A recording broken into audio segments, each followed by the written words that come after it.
सुंदर नगर अपने नाम से ही बहुत सुंदर गांव था। यहाँ पर हर एक व्यक्ति बहुत ही मेहनती और व्यापार करने वाला था। उन्हीं में से एक था हरिदास किसान। हरिदास एक बहुत ही मेहनती किसान था, जो कि अपने मेहनत से काम करता था। उसके पास एक बैलगाड़ी थी, एक सुंदर सी गाय थी और एक पत्नी थी। हरिलाल अपनी बैलगाड़ी को खड़ा करके अपने घर की ओर चल देता है। हरिलाल का घर बहुत दूर था, इसलिए वहां पर बैलगाड़ी नहीं जा पाती थी, इसलिए हरिलाल को पैदल ही जाना पड़ता था। जब हरिलाल अपने घर पहुंचने वाला था तो उसने रास्ते में एक खरगोश देखा। खरगोश को उसने इग्नोर किया और आगे बढ़ गया। हरिलाल आगे की ओर जा रहा है।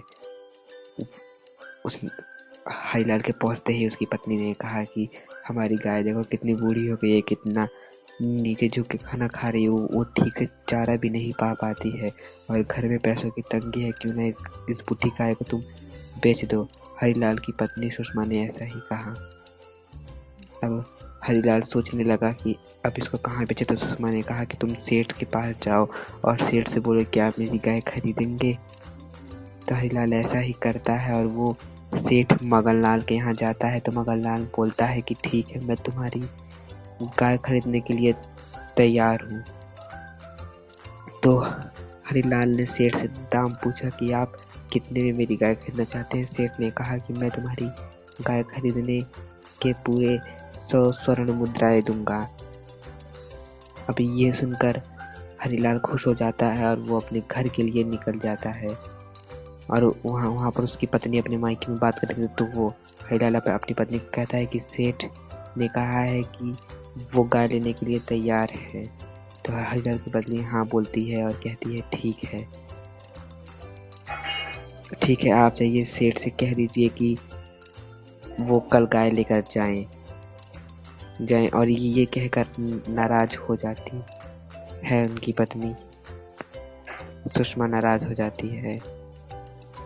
हरिलाल ऐसा ही करता है। अब वो सेठ के घर जाने के लिए निकल जाता है, लेकिन उससे पहले उसकी पत्नी ने रोक के कहा ये तो बहुत ही अच्छी बात है, आप जाइए सेठ के पास और कह दीजिए कि हम गाय बेचने के लिए तैयार हैं, सोने के 10 सिक्के मिल जाएंगे, इससे अच्छी बात क्या होगी। और बिना समय गवाते हुए निकल जाता है हरिलाल सेठ मगनलाल के घर की ओर। और उसकी पत्नी कहती है हाँ, रास्ते से कुछ खाने के लिए भी लेते आइएगा।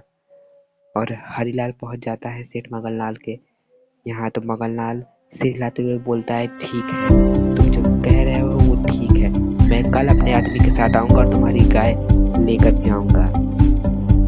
मगनलाल इतना कह दिया और हरिलाल वहां से निकल गया। और अगले दिन सेठ ने वैसा ही किया। वो अपने आदमी को आदेश देता है कि जाओ उसी गाय को लेकर आओ।